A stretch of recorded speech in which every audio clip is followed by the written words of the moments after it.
नमस्कार। आज हम एक बहुत ही दिलचस्प स्रोत पर गहराई से बात करने वाले हैं। हाँ, ये जानकारी सोहन सिंह रावत की तरफ से है। वो एक अनुभवी टैक्स और सलाहकार विशेषज्ञ हैं। बिल्कुल। और उनकी विशेषज्ञता का दायरा भी काफी बड़ा है। स्टार्टअप्स हैं, एमएसएमईज हैं, मतलब सूक्ष्म, लघु और मध्यम उद्यम। हाँ, और ड्यू डिलिजेंस भी, मतलब किसी सौदे से पहले कंपनी की पूरी जांच पड़ताल करना। और फोरेंसिक अकाउंटिंग भी। फोरेंसिक अकाउंटिंग यानी वित्तीय गड़बड़ियों का पता लगाना। और ये जानकारी जैसे लिंक्डइन जैसे प्लेटफॉर्म से आती है जहां एक्सपर्ट्स अपनी बातें शेयर करते हैं। सही। और रावत जी का फोकस उन खास सवालों और मुद्दों पर लगता है जो भारतीय व्यवसायों के लिए, खासकर जो नए हैं, उनके लिए बहुत जरूरी हो सकते हैं। हाँ, मतलब सिर्फ ऊपर ऊपर की सलाह नहीं, बल्कि वो बारीकियां जहां अक्सर चीजें फंस जाती हैं। बिल्कुल। जैसे उनके काम में एक शीर्षक है जिसने मेरा ध्यान खींचा, रेज बिजनेस शुरू करने की सोच रहे हैं, इस पहले कदम को न भूलें। हाँ, ये तो एक चेतावनी जैसा लगता है। हाँ, एक अलार्म की तरह। तो सवाल सीधा मन में आता है, भाई ये कौन सा ऐसा जरूरी पहला कदम है जिसे नजरअंदाज नहीं करना चाहिए? और शायद यही आज हमारी बातचीत का मेन पॉइंट है। हाँ, हम यही समझने की कोशिश करेंगे कि रावत किस तरह की सलाह दे रहे हैं। हाँ, उनके उठाए गए मुद्दों से व्यवसायों के लिए क्या सीखने लायक है। बिल्कुल, खासकर उन लोगों के लिए जो अभी अपना सफर शुरू ही कर रहे हैं। तो चलिए इसको थोड़ा खोलते हैं। रावत जी की जो एक्सपर्टीज का मिक्स है, टैक्स, स्टार्टअप्स की समझ, छोटे बिजनेस की जरूरतें, फिर वो ड्यू डिलिजेंस और फोरेंसिक अकाउंटिंग, ये कॉम्बिनेशन अपने आप में काफी अनोखा है। हाँ, बहुत अनोखा है। तो ये उन्हें किस तरह की सलाह देने में मदद करता है? मतलब क्या ये सिर्फ नियमों की जानकारी से ज्यादा कुछ है? निश्चित रूप से ये सिर्फ रूल्स बताने से कहीं ज्यादा है। इस कॉम्बिनेशन से वो ये समझा पाती हैं कि नियमों का असल में असर क्या होगा। अच्छा, जैसे मान लीजिए वो देख सकती हैं कि कोई खास टैक्स स्ट्रक्चर किसी स्टार्टअप की ग्रोथ को कैसे धीमा या तेज कर सकता है, या निवेश से पहले जांच करते वक्त कौन सी फाइनेंशियल गड़बड़ियां रेड फ्लैग हो सकती हैं। समझ गया। और फोरेंसिक अकाउंटिंग का जो अनुभव है उससे उन्हें ये पता होता है कि गड़बड़ियां कहाँ और कैसे हो सकती हैं। तो ये एक तरह से बिजनेस की फाइनेंशियल और रेगुलेटरी हेल्थ का पूरा 360 डिग्री व्यू है। मतलब सिर्फ ये नहीं कि नियम क्या है, बल्कि ये भी कि असलियत में ये कैसे काम करता है और इसके नतीजे क्या हो सकते हैं। एग्जैक्टली। ठीक है, तो वापस उस शीर्षक पर आते हैं। एवाइन बिजनेस शुरू करने की सोच रहे हैं, इस पहले कदम को ना भूलें।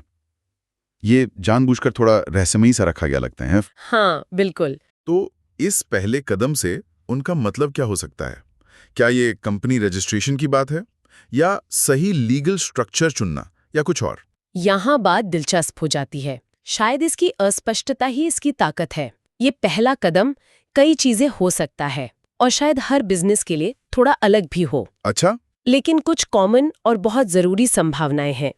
एक तो सही लीगल एंटिटी चुनना, मतलब प्रोप्राइटरशिप, पार्टनरशिप, एलएलपी या प्राइवेट लिमिटेड कंपनी, इनमें से क्या? हाँ, क्योंकि हर एक के अपने फायदे नुकसान है, कंप्लायंस का बोझ है और सबसे जरूरी देनदारी यानी लायबिलिटी पर असर पड़ता है। लायबिलिटी। गलत चुनाव बाद में फंडिंग जुटाने में या आपकी पर्सनल प्रॉपर्टी की सेफ्टी में या टैक्स बचाने में बहुत बड़ी रुकावट बन सकता है। बात तो सही है। और दूसरा क्या हो सकता है? दूसरा, सारे जरूरी registrations, PAN, TAN, GST registration, शायद shops and establishment act licence या कोई इंडस्ट्री स्पेसिफिक लाइसेंस। ओ हाँ, ये सब भी तो है।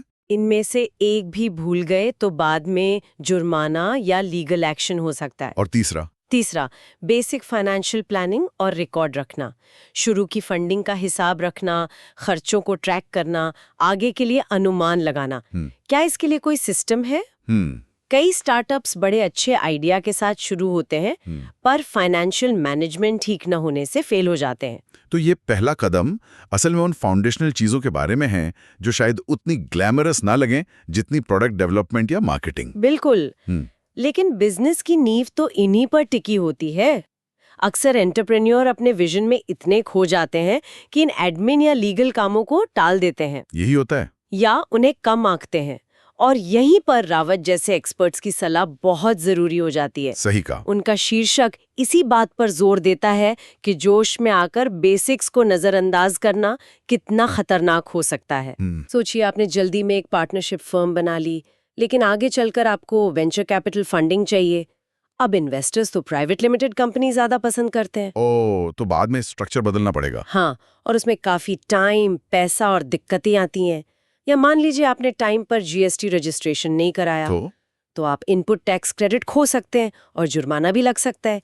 तो ये पहला कदम सिर्फ एक फॉर्मेलिटी नहीं है, ये आपके बिजनेस के फ्यूचर की दिशा तय कर सकता है। ये बात तो समझ में आती है, लेकिन क्या ये सब खासकर शुरुआती स्टार्टअप के लिए जिनके पास रिसोर्स अक्सर कम होते हैं, क्या ये प्रैक्टिकल है? क्या इन सब बारीकियों पर ध्यान देना उनकी स्पीड कम नहीं कर देगा? ये सवाल बहुत वैलिड है। शुरू में स्पीड बनाए रखना जरूरी तो है, लेकिन तेज चलना और आंख बंद करके भागना में फर्क है। सही बात है। इन बेसिक चीजों को सही करने में जो शुरू में टाइम और पैसा लगता है, वो एक तरह का इन्वेस्टमेंट है। इससे आप बाद की बड़ी मुश्किलों से बचते हैं, जैसे लीगल पंगे, भारी जुर्माने या बिजनेस बंद होने का खतरा भी। तो इसे स्पीड ब्रेकर नहीं बल्कि एक मजबूत लॉन्च पैड की तरह देखना चाहिए। बिल्कुल, और एक्सपर्ट सलाह लेने से यहाँ टाइम और पैसा बच सकता है, क्योंकि वो आपको सीधा सही रास्ता दिखा सकते हैं। ठीक है, तो पहले कदम का महत्व तो साफ है, लेकिन राउत सिर्फ यही नहीं रुकते। वो और भी स्पेसिफिक टेक्निकल मुद्दों पर बात करते हैं, जैसे उनका एक और एनालिसिस है, काफी टेक्निकल लगता है सुनने में। हाँ, बताइए। क्या इंटरसेप्शन के बाद लेकिन डिटेंशन ऑर्डर से पहले ई-वे बिल और डिलीवरी चालान जारी करने से करदाता जीएसटी की धारा 129 के तहत जुर्माने से बच सकता है? बाप रे। हाँ, ये काफी टेक्निकल है, और ये भारत में व्यवसायों के सामने जो जटिल टैक्स कंप्लायंस की चुनौतियां हैं, उसका एक सटीक उदाहरण है। पहले इसका मतलब समझाएं थोड़ा। ई-वे बिल, धारा 129। हाँ, देखिए, जीएसटी सिस्टम में एक तय वैल्यू से ज्यादा के माल को एक जगह से दूसरी जगह ले जाने के लिए ई-वे बिल नाम का एक इलेक्ट्रॉनिक डॉक्यूमेंट चाहिए होता है। ओके। और सेक्शन 129 जो है, वो अधिकारियों को ये अधिकार देता है कि अगर नियम फॉलो नहीं हुए, जैसे वैलिड ई-वे बिल नहीं है, तो वो माल और गाड़ी को रोक सकते हैं, जब्त कर सकते हैं और जुर्माना लगा सकते हैं। तो ये सवाल उस सिचुएशन के बारे में है जब माल रोक तो लिया गया है, हाँ, इंटरसेप्शन हो गया है, लेकिन ऑफिशियली जब्त करने का ऑर्डर, डिटेंशन ऑर्डर अभी नहीं आया है। हाँ, तो क्या इस बीच में अगर कारोबारी फटाफट सही डॉक्यूमेंट बना दे, ई-वे बिल या डिलीवरी चालान, हाँ, तो क्या वो भारी जुर्माने से बच सकता है? ये तो बड़ा ग्रे एरिया लगता है। बिल्कुल। ये उन प्रैक्टिकल मुश्किलों को दिखाता है जिनका सामना ट्रांसपोर्टर्स और बिजनेस वालों को रोज करना पड़ सकता है। टेक्निकली तो नियम यही कहता है कि माल भेजने से पहले डॉक्यूमेंट सही होने चाहिए, हाँ, लेकिन असलियत में गलतियां हो सकती हैं। तो रावत का ये सवाल यही पता करता है कि क्या प्रोसेस में कोई देरी या सुधार की गुंजाइश है। मतलब क्या कानून के शब्दों से ज्यादा उसकी मंशा देखी जा सकती है? हाँ, कुछ वैसा ही। क्या अधिकारी थोड़ी नरमी बरत सकते हैं अगर इरादा टैक्स चोरी का ना हो और गलती सुधार ली जाए? लेकिन देखिए, ऐसी सिचुएशन में फंसना ही अपने आप में एक बड़ा रिस्क है। वो तो है। भले ही जुर्माना बाद में माफ हो जाए, पर इसमें जो टाइम लगेगा, परेशानी होगी, वकील की फीस लगेगी, वो सब बिजनेस के लिए महंगा पड़ सकता है। ये सिचुएशन दिखाती है कि भारत में कंप्लायंस कितना कॉम्प्लेक्स है, और ये भी कि पहले से तैयारी रखना कितना जरूरी है, बजाय इसके कि प्रॉब्लम आने पर रिएक्ट किया जाए। बिल्कुल सही। प्रोएक्टिव होना बेहतर है रिएक्टिव होने से। ये वाकई दिखाता है कि नियम कितने बारीक हो सकते हैं और उन्हें फॉलो करना कितना मुश्किल। अच्छा, एक और दिलचस्प टॉपिक जो रावत ने उठाया है, वो है डायरेक्टर पेमेंट्स को डिकोड करना। भारत में सैलरी बनाम सिटिंग फीस और उनके टैक्स निहितार्थों पर एक गहरी नजर। हाँ, ये भी बहुत रेलेवेंट है। ये कॉर्पोरेट गवर्नेंस और टैक्स प्लानिंग का एक और प्रैक्टिकल पहलू लगता है, खासकर उन कंपनियों के लिए जो ग्रो कर रही हैं। हाँ, बिल्कुल। कंपनियों को अपने डायरेक्टर्स को पेमेंट कैसे करना है, इस पर ध्यान से सोचना चाहिए।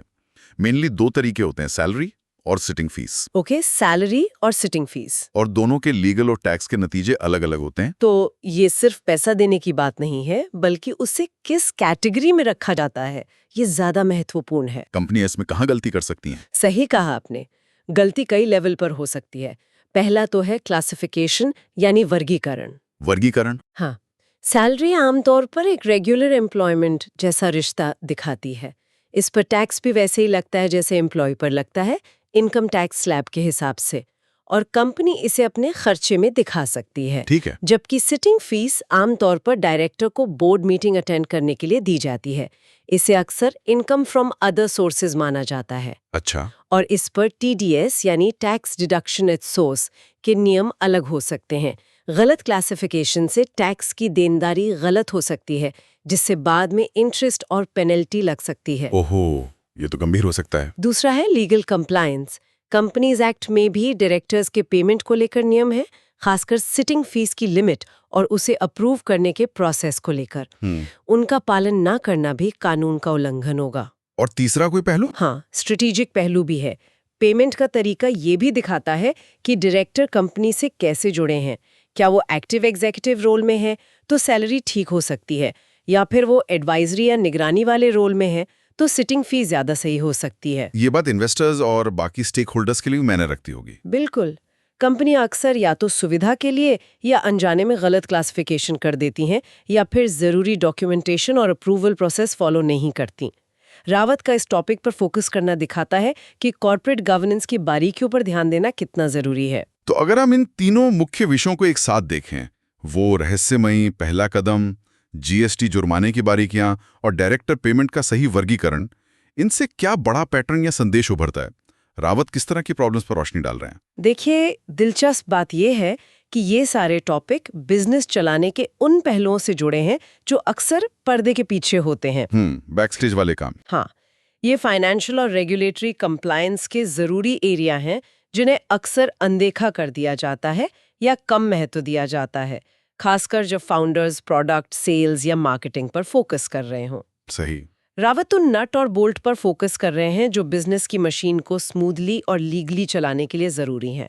वो उन गड्ढों या छिपे हुए खतरों को दिखा रहे हैं जहां एक छोटी सी चूक भी बाद में बड़े फाइनेंशियल या लीगल संकट में बदल सकती है। तो ये दिखाता है कि एक टिकाऊ बिजनेस बनाने के लिए सिर्फ अच्छा आइडिया या मजबूत सेल स्ट्रैटेजी ही काफी नहीं है। बिल्कुल नहीं।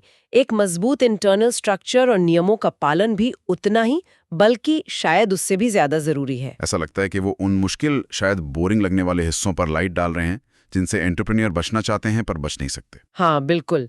ये एक तरह से रिस्क मैनेजमेंट का ही हिस्सा है जो किसी भी बिजनेस, खासकर नए बिजनेस के लिए बहुत जरूरी है। Risk management. ये सिर्फ नियम फॉलो करने की बात नहीं है, बल्कि एक मजबूत और भरोसेमंद बिजनेस बनाने की बात है। इन्वेस्टर्स भी पैसा लगाने से पहले इन चीजों को देखते हैं। हाँ, वो तो ड्यू डिलिजेंस में ये सब चेक करते होंगे। जरूर। अगर आपका legal structure, tax compliance record या कॉर्पोरेट गवर्नेंस प्रैक्टिसेस कमजोर हैं, तो ये एक बड़ा रेड फ्लैग हो सकता है।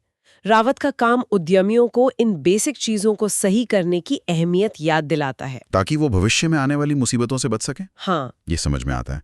अच्छा, स्रोत में कुछ और ब्रॉड टॉपिक्स का भी जिक्र है, जैसे sales, marketing, IT services, business administration, HR management, engineering, soft skills. हाँ है। ये रावत की जो कोर एक्सपर्टीज है, टैक्स, ड्यू डिलिजेंस, उनसे थोड़े अलग हैं। तो इस बड़े कॉन्टेक्स्ट में रावत के काम को कैसे देखना चाहिए? ये कॉन्टेक्स्ट जरूरी है। लिंक्डइन जैसे प्लेटफॉर्म्स पर आपको हर तरह की बिजनेस एडवाइस और चर्चा मिलेगी।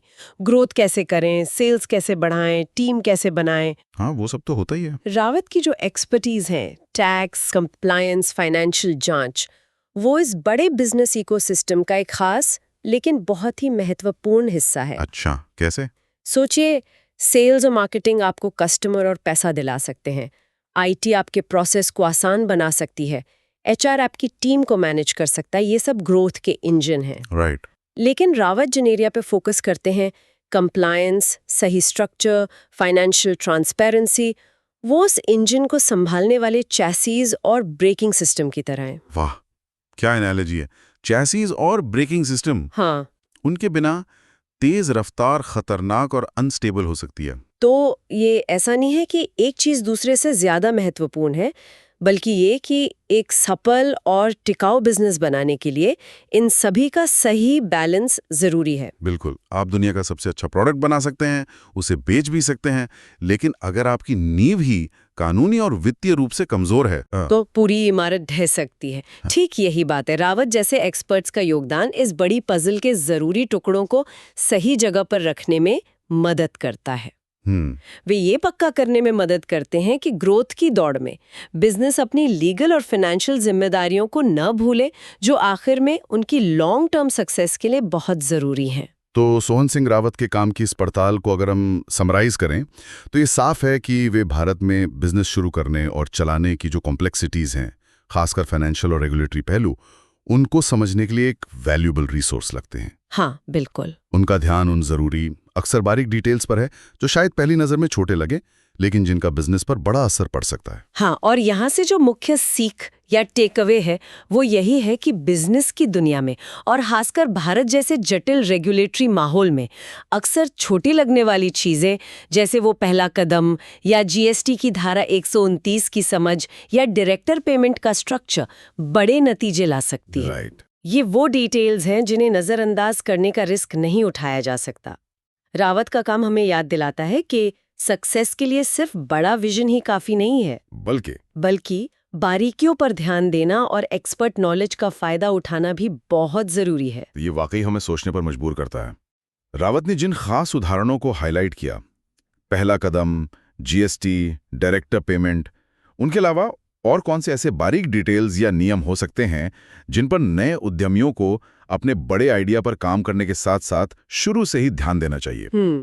वो कौन सी दूसरी अनदेखी या कम महत्व दी जाने वाली चीजें हो सकती हैं जो बाद में अचानक चुनौती बनकर सामने आ सकती हैं? ये बहुत अच्छा सवाल है और इसका जवाब इंडस्ट्री और बिजनेस के मॉडल पर भी निर्भर करेगा। लेकिन कुछ और एरिया हो सकते हैं जैसे इंटेलेक्चुअल प्रॉपर्टी आईपी का प्रोटेक्शन। अच्छा, आईपी मतलब ट्रेडमार्क, कॉपीराइट, पेटेंट। हाँ, क्या वो सब सुरक्षित है? फिर डेटा प्राइवेसी के नियम, क्या कस्टमर डेटा को संभालने और स्टोर करने के लिए सही प्रोसेस है, खासकर भारत के नए डेटा प्रोटेक्शन कानून के हिसाब से? ये बहुत जरूरी है आजकल। बिल्कुल। फिर लेबर लॉज, क्या कर्मचारियों या कॉन्ट्रैक्टर्स के साथ अग्रीमेंट ठीक है? क्या सारे लेबर लॉ फॉलो हो रहे हैं? और अगर बिजनेस का पर्यावरण पर कोई असर पड़ता है तो एनवायरमेंटल रेगुलेशंस, क्या उसके लिए जरूरी परमिशंस है? ओह हाँ, ये भी है। तो रावत के काम से जो सबक मिलता है वो ये है कि इन संभावित मुश्किलों को जल्दी पहचानना और एक्टिवली उनका हल निकालना जरूरी है। इंतजार न करें कि वो बाद में संकट बने। निश्चित रूप से शायद आगे की खोज का विषय यही हो सकता है, अलग अलग सेक्टर्स में नए व्यवसायों को प्रभावित करने वाले वो अनदेखे रेगुलेटरी या फाइनेंशियल पहलू पता लगाने और सीखने के लिए हमेशा और भी बहुत कुछ होता है। बिल्कुल, ये एक लगातार चलने वाली प्रक्रिया है।